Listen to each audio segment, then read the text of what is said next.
Hello, it's Anthony Chadwick from the Webinar Vet, welcoming you to another episode of VETChat. I'm super pleased to have one of my LinkedIn buddies joining me today, Stephanie Morley, who's based in America, is a veterinary surgeon, obviously going to introduce herself properly, but very much an innovator within the profession.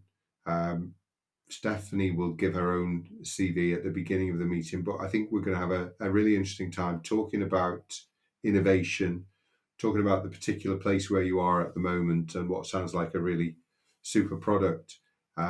We usually have this as a podcast, but I occasionally do get interest from my chief feline officer, my CFO, who is here.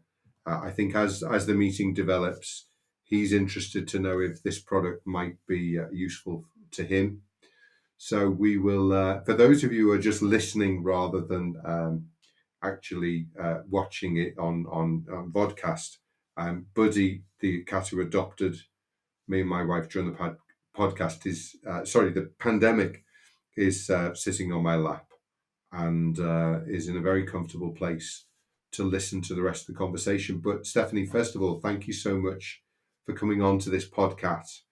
And I'd love to hear a bit more, just so that the listeners know a little bit more about your backstory. Absolutely. Thank you for having me. So my backstory, trying to keep it short. I am a veterinarian. I graduated from Michigan State University here in the US in 2003. And then I've done a few things since I graduated. I started off in private practice, small animal medicine and surgery. And then I went into lab animal medicine and ended up getting into management of the largest single site CRO in the world. And then I ended up at a human medical school at University of Michigan, doing business development, where I helped connect physicians who had technologies with commercial potential or in need of additional sponsorship dollars for research. I helped connect them to industry partners for that.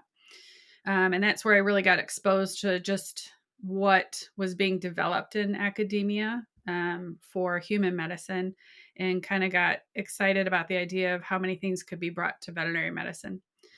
So then I had this opportunity to start another veterinary company called Zomedica. And we really focused on diagnostics, where I had the opportunity to look at hundreds of companies and try to find products that I felt I would have used when I was in practice. Um, and after leaving Zomedica, I've since consulted with many other startups, but notably ended up with a company called Vetlen, and that's where I am now. And we are a company with a local drug delivery device that allows for antibiotics to be delivered locally, and is can stay in for up to 30 days and then is removed like a surgical drain. But notably, this product is also being developed for human medicine in parallel. They received breakthrough device designation from the FDA, and they've received significant funding from the Department of Defense for its applicability on the battlefield. Yeah. And so I'm really excited that I yet again get to bring a product to veterinarians before our MD friends have the opportunity to use it. No, I think that's really interesting. And one of the things you said about having veterinary experience and then being involved in development of things. I remember talking to a guy and he said, if you test something out and if you've got no traction after, 3 to 6 months, it's probably not the right product to continue to push. Now, obviously, with development of medical products, it might take longer. But if people aren't excited by the concept and the idea, and where there will be areas that you can use it, I similarly, speak to startups sometimes, and I go, I've listened to you for an hour and I still have no idea what your product is or what it will do. I don't know if you've experienced that as Oh, well. yes. You want to have something that's simple. When we started Webinar Vet, it was very much webinar is a lecture that's held online. I walked around BSAVA in 2010 and said, you should be doing webinars. And the big company said, what's a webinar? So that was kind of where we were at. But actually, once we explained it, and certainly as lots of vets started to come on it, uh, they realized the significance of it and almost trained the bigger companies. So that does this help the person you want to help in the field? For me, it was first of all myself, but I was a vet in practice, and many other people saw the pain that I had in jumping in my car at the end of an evening surgery and driving 30 miles to a piece of continuing education. So I think having that veterinary experience, having that veterinary trust that other people say, well, Stephanie understands our problems because she's done the job for, however long, I think is massive, isn't it? I think so. I mean, I think it's a differentiator. Any good product um, development process includes significant customer research, right? Market Mm, research. Um, but sometimes by the time you get to market research, you might have a prototype or an idea of something, but um, you still have to spend a lot of money and a lot of time trying to explain to a customer what it is that you're trying to make and then try to get valid feedback from them. It's still important to do, even though I'm a veterinarian. I still do a lot of market research. Um, but at least on initial glance, I'm able to look at something and say simply, would I use it or would I not have used it in mm, practice? And if I yeah, would have used it in practice, what are the hurdles associated with its current state and where it needs to go? And so I do think it helps in being able to say yay or nay to products. It also helps kind of when you're trying to figure out competitive, what we call competitive landscape. So who else has products like this, and why is my product different? I'm able to look at other products and say, understand how they're used and what those limitations would be. And sometimes those limitations aren't just about um, how the product works. It's literally just using them. Is it easy to order? Is it hard to handle? Do you need technicians to assist? How do you store it? It's amazing how many products require refrigeration. Well, most veterinary yeah, clinics don't have large refrigeration for inventory. So things like that I think it just allows me to be able to look at products and understand where they fit within the veterinary landscape. And I've done that. I can't even hundreds of technologies that I've looked at over the last decade. And just because they can go into vet med doesn't mean they should. no, So, exactly. yeah. Innovation in itself, somebody like Steve Jobs, there was no competition either. So, do you think that innovators and entrepreneurs, I feel on the whole, look forward rather than backward? So they're looking at how they can improve their own product rather than looking at other people who kind of copy products. And we've obviously had that, within the webinar field, um, will be less imaginative in a sense than the people who are going, right, well, where do we take the next stage? So we've just about launching the ability for our webinars to be translated into about 20 languages by subtitles. It's how you move things forward, isn't it? Rather than spending a lot of time looking backwards at what the potential competition's doing. Yeah, I think any good CEO, any good innovator, any good leader is I mean, they have to be myopically focused on what they're developing and not get distracted, Yeah, but still have an understanding of the landscape. yeah, Um, and that's probably less so because if I have a product and I'm making it for veterinary medicine and I've talked to the customers, I know what we have to make, and I need to execute effectively to get it out to market. That takes focus. yeah, But particularly in for companies who have taken on investors or you know aren't self-funded, which most startups aren't these days, then your investors are going to want to know why you can do this better than anybody else yeah, and who's your potential competition. And that's where I think having the ability to look maybe not so much behind you, except you don't want to reinvent a wheel, right? yeah, But definitely around you. yeah, And sometimes that comes down just to even messaging. It's you might have a product that is better than somebody else's, but how you portray it, how you market it, how you get the word out there, that can be as much of a differentiator as the actual product itself. And I think, again, going back to understanding veterinary medicine, it helps when you know your audience. Um, and but I'm a huge advocate for bringing the veterinary voice into the conversation. So, um, once I got onto the industry side of things, and started realizing how much technologies were being sold to veterinary medicine that either didn't work, had really manipulated data to make it look like it worked, or were being told it was cutting edge and gold standard when in actuality had been in human medicine for the last 10 or 15 years.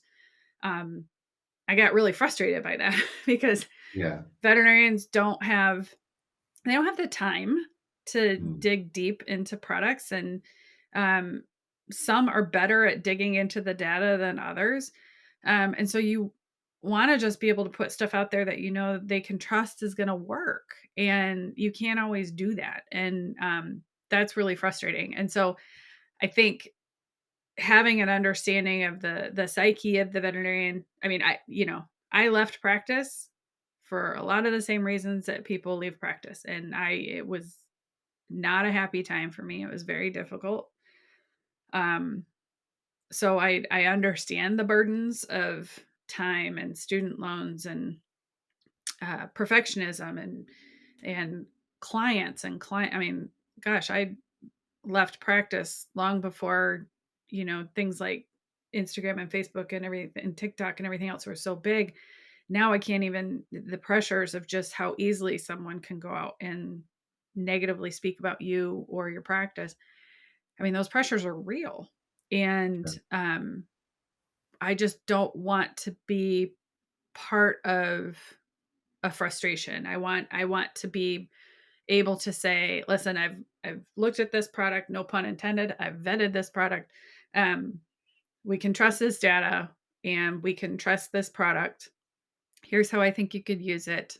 Here's how it's going to make your clinic run more smoothly, or your relationship with your clients be more solid because it works and you can trust it.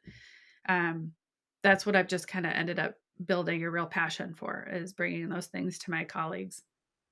I think you also have to absolutely get rid of perfection, because innovators and inventors are, in fact, failures, aren't they?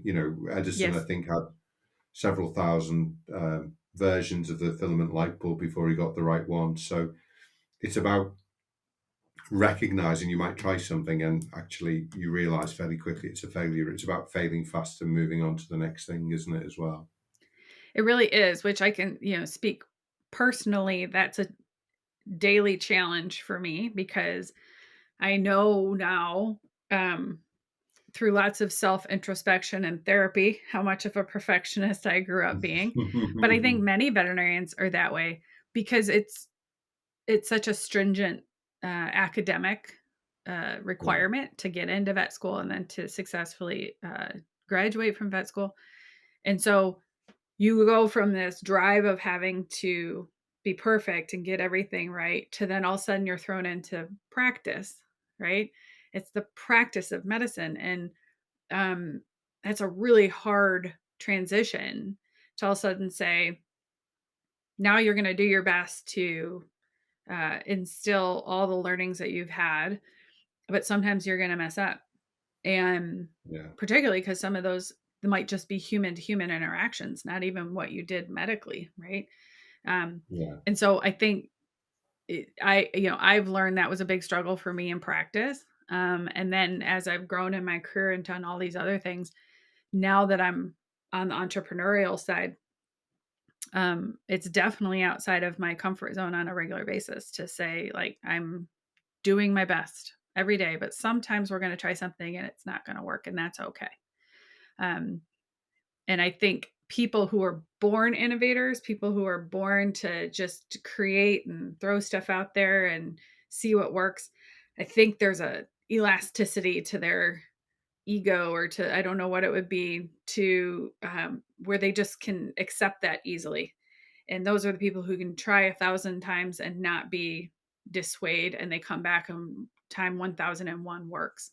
Mm. um, and It's it's hard a if you're running a 100-meter race and you stop at 95 meters. So I think there's always yeah. this belief. if you go an extra 5 meters, you'll finish the race. But of course, sometimes you'll still have a failure as well. But it is having the persistence, but also knowing when to give up as well.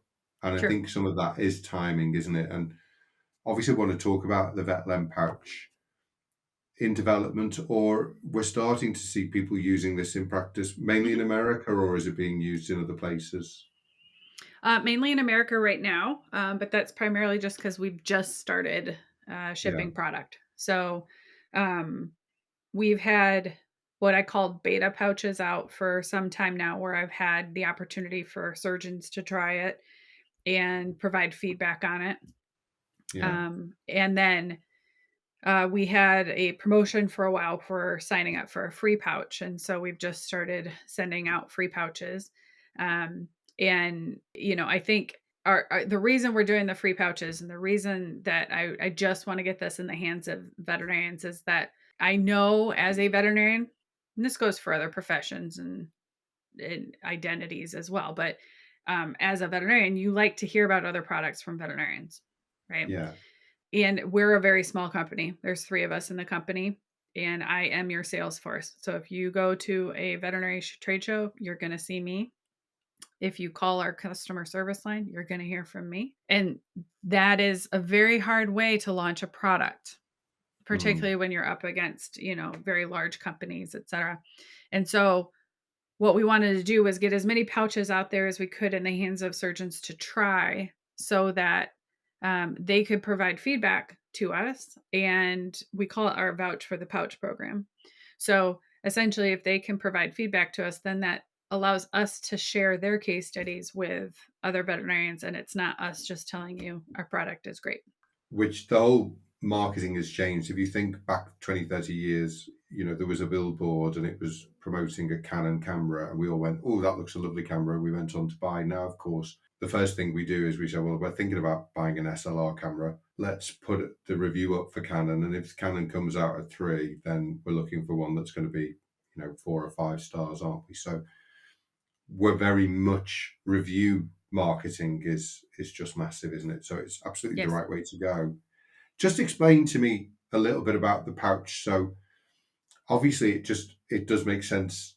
There are certain areas where trying to get antibiotics into an area, like with deep pyodermas, you have to put a really heavy dosing because you're obviously dosing that orally or by injection, but hopefully orally. So the pouch is a way of delivering the antibiotic. Can you put different antibiotic in there, or are you sending it with antibiotic as well? So perhaps explain. Buddy's obviously interested. He is the cock of our street. He tends to fight. In fairness, he doesn't get that many abscesses or anything, but I think he is getting older, so maybe he's a bit more concerned about getting a big abscess. How would you maybe treat a cat fight abscess as an example? Yeah. Well, I'll start first with just kind of how the pouch works. So it's actually very simple. It's a rate limiting membrane that's kind of folded into a pouch. So that membrane allows for passive diffusion across the membrane that works on a concentration gradient. So when you Mm. have a high dose of antibiotics within the pouch, it will move from high concentration to low concentration, and over a 24-hour period, it'll equilibrate. So you'll end up with some interstitial fluid back inside the pouch. Um, there's an exteriorized catheter on it. If you go to our website, there's a really good animation, but there's an exteriorized catheter associated with the pouch. So after you insert the pouch and exteriorize a catheter and close the wound, that allows you to dose with fresh antibiotics every day. We've kept it in for up to 30 days. So it allows you to dose with fresh antibiotics every day. Also, it would allow you to change the antibiotic. So if you were to culture during a surgery, let's say, and you start dosing with one antibiotic and your culture and sensitivity comes back suggesting a different one, you're able to do that. That's different than something like calcium sulfate antibiotic impregnated beads. When those are used, you can't change the antibiotic once they're Mm. implanted. Yeah. And then when you're done with treatment, you just deflate it and pull it out the exteriorization site, just like you would a drain. So it's very simple to place, it's simple to dose, and it's simple to remove. So as far as what antibiotics can be used in it, the really the only limitations are it has to be a small molecule. So large molecules right now with the current membrane we have in the pouch will not pass through the pouch. Yeah. But most common antibiotics that veterinarians use at this point are small molecules, and it needs to be water soluble. So it has to be able to go into solution in order to effectively pass through that membrane. Yeah. And then obviously it needs to be safe for IM or sub-Q administration because it will pool in the local tissues. So cephalosporins and aminoglycosides are the primary classes that veterinarians have been using. Amikacin is probably the biggest one. And the reason is because a lot of people are hesitant to give that systemically because of concerns for renal toxicity. Yeah. But it often pops up as a drug that is susceptible, that bacteria is susceptible to. So what this can allow you to do is get the doses higher at the local site of infection and minimize the systemic exposure. Um, the the studies that were done in animals to actually develop this for human medicine and what ended up getting this company to start a veterinary division were in sheep. And specifically, it was an orthopedic fracture case where they infected the plates, the hardware, with MRSA and then repaired the fracture with those MRSA infected plates. And they compared the pouch to systemic antibiotics and they compared it to the antibiotic impregnated calcium sulfate beads. And the pouch was far superior to either of those other modalities. So that's what initially led this to veterinary medicine. So the pouch itself in human medicine is really being developed to treat biofilm related infections in orthopedic cases. So biofilms are colonies of bacteria that create a protective matrix around themselves that infect hardware, can infect actually any wound, but hardware are particularly susceptible to them. And the only way to really treat those infections when they happen is to have a high dose of antibiotics at the infection. But anytime you have a traumatic wound, such as a fracture, um, the perfusion of that wound is variable. You know, you might have damaged capillary beds and inflammation that's preventing high dose of antibiotics to get to that area. And so those biofilms can perpetuate and can avoid the antibiotic treatment and therefore persist. So you get persistent chronic infections and it can help lead to antibiotic resistance. So by getting this locally, then you're getting it at a high dose. Yeah. It sounds like it's for more deep infections because obviously I think with the worries around antibiotic resistance, we're often looking at can we just flush a wound and clean it and allow drainage? And often, I think certainly in the UK, we're trying to use less and less antibiotics. Are you seeing a sort of similar evolution in America as well? Yeah, I can't really speak to whether it's effectively changed by numbers, but I can say from a promotional perspective and from an industry perspective, yes, there's a big push for judicious use of antibiotics. You know, I think although what we're proposing is antibiotic usage, we're proposing a more effective use of antibiotics. It's getting it at a high enough concentration and right where it's supposed to be Hmm. to therefore improve the likelihood of actually eradicating that bug and reducing the systemic exposure. So it wouldn't be necessary for every wound case by any means. Um, but we had a great case study. It's on our website. It was a German Shepherd at Michigan State University that had a chronic multi-drug resistant wound next to the anus, but it wasn't an anal fistula. And the dog had this for over a year and it was resistant to amikacin. So they placed the pouch, dosed every day with amikacin, and the wound healed and it hasn't recurred. And that dog had had that for a year. The key is the MIC, isn't it? And the MIC Yeah. orally, getting the antibiotic into that tissue can be difficult. Whereas if you're putting it presumably at higher levels, but obviously you're not getting that systemic effect, you can overwhelm the bacteria by a higher MIC, can't you?